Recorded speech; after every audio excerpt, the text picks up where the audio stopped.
Now, for more on the situation there, I'm joined by Manal Omar from the United States Institute of Peace. Thanks for joining us. Thank you for having me. As we've been reporting there, nobody in this conflict appears to be wanting to stand down. Does that mean that we're going to see a lot more bloodshed?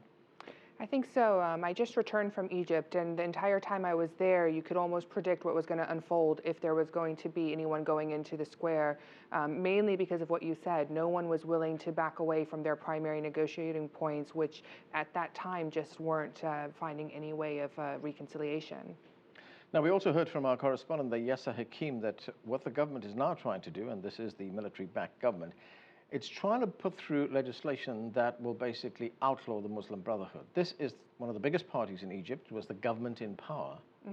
And here we have the government that took over after a coup trying to dissolve it. Yeah.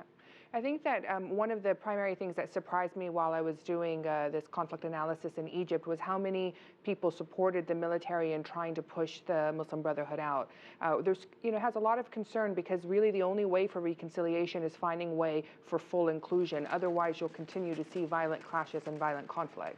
So both sides basically are doing the same things. When one says the Muslim Brotherhood didn't have an inclusive government, the same thing is happening right now. That's completely true. And if you actually look to, what initially started the constitution roadmap, many Egyptians will point out it's almost exactly the same thing a year ago, but now different players with them switching sides. Right. Is this going to have the effect of pushing the Muslim Brotherhood to go underground? Unfortunately, it may have them push them to go underground, and it may also become a new slogan for recruiting extremists, not only in Egypt, but throughout the region and throughout the Muslim world. And this will just create more instability in the country. For sure. It'll create more instability in the country, and again, it'll create a lot of instability throughout the region. That said, Egyptians are very keen not to feel that their country is being held hostage by the Muslim Brotherhood and by the threat of terrorism. A lot of people are afraid that following or including the Muslim Brotherhood would lead to what they feel happened a year ago of the process being hijacked. So it's a very fine balance of how do you bring all the different players to the table in good faith and in a new process that they can believe in. And at this point, as you pointed out earlier, nobody believes this can be done. What kind of leverage does the United States have to influence the military in Egypt, if any at all? I think that the United States has some leverage. I don't think that it's as much as some people think. I don't necessarily think that the foreign aid provides leverage. Again, as you may hear in Washington, D.C., there's been a lot of advocacy to cut the foreign aid. I don't think that we have the leverage through the funding or without the funding that we anticipate. I do think that we have some ways of influencing, and I think that the appropriate thing is for the United States to join an international coalition to put more pressure on the Egyptian military. But again, listening to what the people want, which isn't full blind acceptance or inclusion of the Muslim Brotherhood. Right, and to just get some clarity on the foreign aid issue, because we're hearing a lot about that, whether the U.S. should cut aid to Egypt, etc.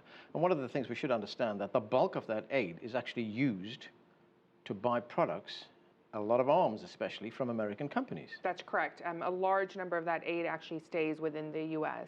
And I think that, the other element that Egyptians will be very quick to point out is, that aid was based on stipulations that Egypt and the Egyptian military in terms of peace agreements and security have fulfilled. So Egyptians feel a little frustrated that there are new stipulations trying to be tied to that aid. Right, because if anyone gets hurt in this, it's going to be companies that are sitting right here in the United States. That's correct. Right, okay.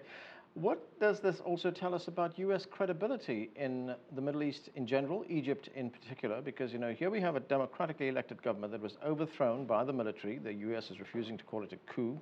It has its own reasons for that, because as soon as it calls it a coup, legally it cannot give any kind of money to Egypt. But what does it do to Washington's credibility in the Middle East? It really depends on who you're speaking with. A surprising number of people inside Egypt feel that it wasn't a coup. They understand the definition of a coup. They know that the military intervened, but they feel that the popular support from the street gives it some validity and feel that that needs to be acknowledged. Of course, on the other hand, the Muslim Brotherhood and those who support the Muslim Brotherhood point out that this brings into question the U.S. seriousness about democracy and about protecting the ballot box.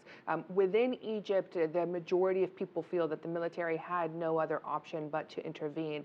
And this narrative makes it very difficult for inclusion and for compromise. Right, we're going to have to leave it there. Thanks for joining us. Thank you for having me.